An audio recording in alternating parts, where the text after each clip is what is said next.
La politique aux États-Unis est de toute évidence une affaire de pros, de gens bien élevés.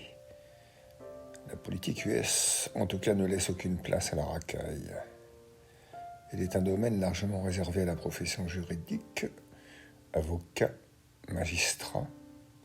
Elle est terriblement technique et procédurière. Elle peut paraître assez héréditaire, dixit la dynastie des Kennedy, des Bush, mais l'est-elle davantage qu'en France?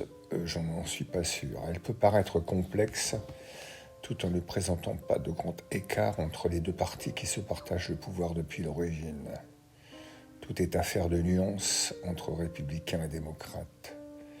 L'indépendant, puisque c'est son nom, se réserve le droit de n'être ni d'un côté ni de l'autre, et d'adapter son choix électoral au gré des élections par conséquent.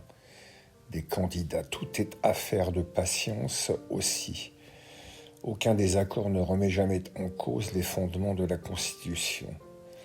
Même le dernier épisode Trump-Capitol n'a pas dépassé le cadre des médias, nationaux et internationaux bien entendu, et de Washington DC. Les provinces, les États aux États-Unis n'ont pas été mises à feu et à sang à cause de l'événement. Un peu de raison et de bon sens. Le clivage politique entre les deux partis de gouvernement, faut-il le rappeler aux Français, ne représente pas une atteinte à la démocratie. Je suis au regret de peut-être décevoir certains.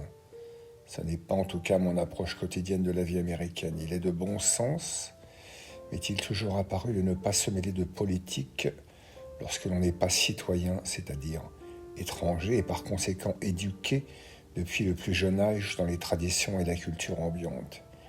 Il est probablement difficile de se faire une idée précise des nuances qu'induisent le quotidien, l'environnement familial aussi.